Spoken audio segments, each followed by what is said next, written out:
want to know more about these variant cohorts you referred to in our last communication. We haven't seen anything like that here at all, nothing close.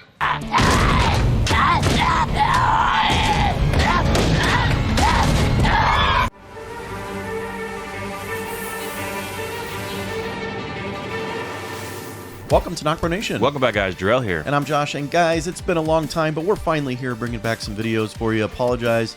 I have had probably a rough couple weeks being sick. Yeah, being sick. Not COVID, so that's always good. Yes. But he had food poisoning, and then he just picked up a cold from one of his sons. The son brought back from school. Food poisoning the day before Thanksgiving. Yeah. So I had no Thanksgiving. that was wonderful. But anyway, guys, we're back. And start this video off. We're gonna World Beyond post-credit scene. Yeah, my God. So what an amazing scene. If you didn't have, with the French that was speaking, it had the captions for you, but if you had captions turned on for the episode, then Dr. Jenner's stuff was going over the top of it, so we couldn't see some pieces of it. Yeah. So we watched it, of course, later, and there's also somebody that actually posted up the entire script of that whole conversation, both Dr. Jenner and from the French. So what an amazing reveal that we get in post-credit scene, where it is a woman over in France who comes back to a facility. They were doing their work early on in the apocalypse. And they were CDC equivalent, right? CDC equivalent, almost. Yeah. They were communicating with Dr. Jenner, and Noah Emmerich, who plays Dr. Jenner, that was not archival footage from season 1. They actually brought him back specifically to do those scenes, which was cool. Yeah. So, guys, if you've already seen our reactions to Black Summer, oh my God, that's what Europe is dealing with right now. Yeah, I mean, it's insane. It gave us a couple of things, right? I did see some, and I think you and I talked about this. I did see some articles like on Yahoo or just a couple other news outlets that Walking Dead universe finally reveals the source of the outbreak. Mm-hmm. And I at first I'm like, well, it wasn't in France, right? But then you and I sat down and talked about it, and we're like, and you said no, this was a conference in Ohio.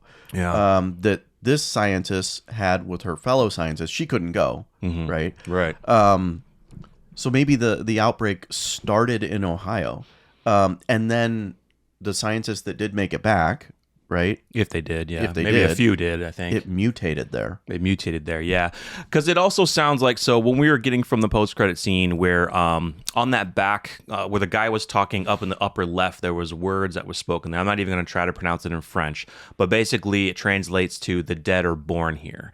And when the guy was speaking, he was asking her, are you a member of Primrose team? She says, no, Violet. And he says, where's Primrose team? Where did they go? And she says, they weren't here when it happened, when you all did what you did. They were at a conference in Toledo. So whatever this guy's group did, and it kind of sounds like they jailed the other ones, because later in the conversation he says, well, they should be dead. If they aren't, and they somehow come back like you, we aren't going to jail them like the others, we'll kill them. And so it kind of sounds like maybe with the communications between Jenner, because he said the French were very close on potentially finding either the cause of this virus or a cure. I think it was more of the cause of it. They were the closest. They were the closest. So maybe some of those scientists came, as they were working already in France, they came over to this conference in Toledo. Maybe one of them was already somewhat had part of the virus on them, and it spread, through the air or whatever. He coughed on somebody or just speaking close to somebody, and then it started to mutate there, and the fall started to become, those scientists maybe made it back to France to continue their research. Because you hear the guy say, you made it worse. Yeah, he says because she says that she hoped against hope that they were here, that somehow they came back and that they were still working and that they were close. And when the guy was talking at the end before he shot her, he says, end this, question mark, you started this, all the teams, then you made it worse. Yeah, so it's almost like, it seems like this is a group that maybe didn't want the scientific work to be happening. Mm-hmm. And because of that scientific work, they may possibly mutated the virus, just simply working on it. Mm-hmm. Taking that virus, working on it in a lab, and look, I'm no scientific expert here, but somehow made it worse because when he shoots her, guys, you see a different type of zombie. Yeah. At first, like, I had to slow it down because we were talking together, and I was like, I don't know if he shot her in the head. Like, if he shot her in the head and she still turned, that's insane. But I think he probably shot her maybe in the chest, the heart, or something, because she was still projected forward. But she wheezed too. She was almost wheezing, like it hit her lungs. But I don't know. It's crazy because when she got up, it seemed like it remembered that something killed it. She literally got up, turned, ran towards the door. Ran towards the door. That's one. Assuming that person, that's where they left from, banging on the door, and you see the banging imprints from the outside. Boom, boom, just powerful. It was more aggressive. And she turned in what, 4 seconds? Yeah. 3 seconds? The time that it take to turn. That's like Black Summer. Much quicker. Yeah. The strength that it had, the agility. We don't know if it remembered yet. It certainly seemed like it did. Seemed like it remembered something. Right? This is a completely different type of. You can't even call it a walker anymore. No, I don't even know what they would call a runner. Yeah, we have to find out if they do, expanding the story, if they're going to come up with a new term for over there. So, somebody online. Not sure who did, but somebody online transcribed the entire conversation of what Dr. Jenner was actually saying. We won't read through it all, but we will go over the piece where he talked about the variant. So he says, I want to know more about these variant cohorts you referred to in our last communication. We haven't seen anything like this here at all. Nothing close. I hope this finds you well and whatnot. So he was excited to get back to the data that they sent him. So they've been kind of going back and forth, kind of also doing what... Dr. Leo Bennett from World Beyond is doing, testing the microbials and the fungi and seeing how this rate of decay. And that's kind of what Dr. Jenner was kind of doing early on. He was testing. But that's scary. But that's early. That's scary. Yeah. Because, is Jenner's group doing the same testing that the French team did? And could they cause the same variant mutation that the French did? Right. And I don't know if you picked up on it. I almost missed it, where in the beginning of the scene, the post-credit scene where she opens the computer and she double clicks on the file, she's opening Dr. Ellis's files. Dr. Ellis, who was mentioned by Eugene, Dr. Ellis, who was in World Beyond. Yeah. So it's actually his entire research, that he, I guess, started, and maybe we still don't know much about Dr. Ellis, but we assume that maybe he was part of the CDC for a while and then left and then came to the CRM, blah, blah, blah. But guys, this new, I am kind of going on the theory that possibly the virus started there, potentially, just from the scene that we have. That's all the information we have so far. It may have started there, right? Right. But the team of scientists being in Ohio is another reason why it caused the U.S. to have the issues that they're having as well. Right. And then, as it's spreading in the U.S., people taking flights back to, other countries where they're coming from. The fact that it's already in France, spread. Right? Right. Europe's gone. Yeah, Europe's gone. Which is then connected to Russia. Yeah, yeah. Everything's gone at that point. Yeah, Gimple has said, or they have said, that they want to expand this story, and I hope they do, because we're excited to have maybe a different type of Walking Dead. Show us something in another country, what we've wanted for some time, but now we're getting these types of walkers. Oh my God, what the heck is going on over in Europe, over in Asia? Like, is it the whole? Is that's the thing? Is this variant cohort really contained more to maybe the European countries like France, Germany, just in that little bubble? Has it expanded over to Russia? Has it gone way over to, Asia? What are the Australians dealing with? I mean, they're pretty isolated on an island, but, what are they dealing with? Has that, maybe they have different variants of it. What I mean? Maybe it's mutated so much where, maybe there's still walkers in some parts of the world, but now these variant cohort runners that turn in 2 seconds, maybe they've taken over Europe, and Europe is just a death field.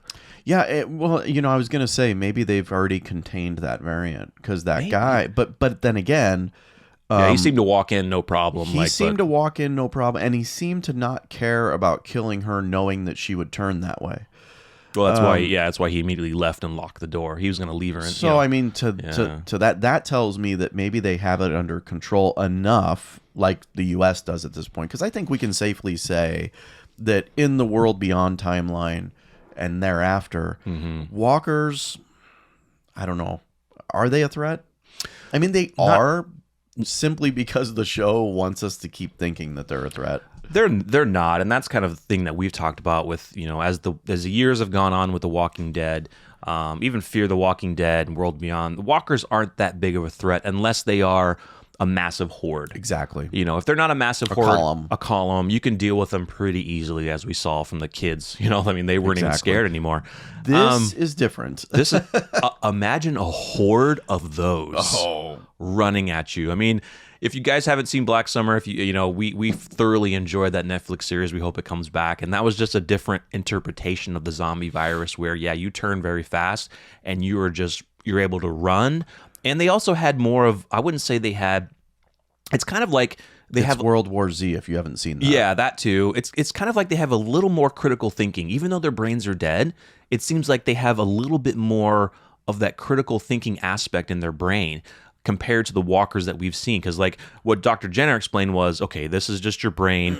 There's nothing left. There's your nothing frontal left. lobe is gone. Your frontal lobe is gone. All that's left is your primal instincts of wanting to eat.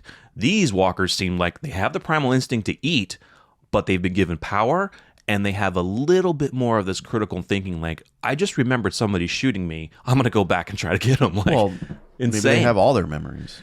I don't know. Maybe their brain, like, so that, first of all, the CDC episode was one of my favorites. Yeah. Because we got those details and information and TS19. I thought that was awesome. Yeah. I know there's some that didn't like it. I loved it. I loved it too. You know, maybe in France they did the same, and you know how the whole brain on TS19 was clouded and dark. Yeah. Maybe this one's all lit up. Maybe it's more lit up. Yeah. Yeah, that'd be cool to see. It's an interesting concept. It's a theory that, you know, us and many other YouTubers that talk about The Walking Dead are going to be theorizing to the max until we get more information. But from what we have so far, you know, it sounds like it. And the writing that they have in there, you know, the translating the dead are born here. I mean, you wish we would have got it sooner. I do. Yeah. There was an article recently that was released, like The Walking Dead finally expands a CDC type story like 10 years after the fact. Like, it would have been nice to get that sprinkled in somewhere in the Walking Dead main show. It would have been cool. And then branch off from there. Yeah. But it would have, well, I mean, it because they were kind of sticking to the source material. I mean, of course, they deviated from it many times, but yeah, to give at least a part of that, like, you know, some communication over in the other part of the world, and you know, they get to see like directly after that episode. Yeah, like they get to see like old, like these security cameras. Of course, they have to have the internet to see it, but they have these security cameras or something to see like just a massive column of walkers running after people in a city. Oh, dude. It's really cool, guys. Once again, I mean, we can put the whole transcript. We'll see if we can put the whole transcript. I actually don't think this transcript will fit in the description. Will probably be too much. But you guys have probably already seen it anyway. But it was really exciting to see. It was like, if you saw from our reactions, we barely said anything. Our eyes were wide open and our mouths were open. We're like, what is happening? Yeah, especially after she ran to the door. Oh, God, it was insane. So let us know what you guys thought. Stay tuned. We'll definitely be talking a little bit more on this and any other theories we can think of about these new variant walkers that are going to be running after us now. So once again, if you're new here, subscribe to the channel, give the video a quick like, and stay tuned for more. I'm Jarrell. I'm Josh. We're NocBro Nation. We're out.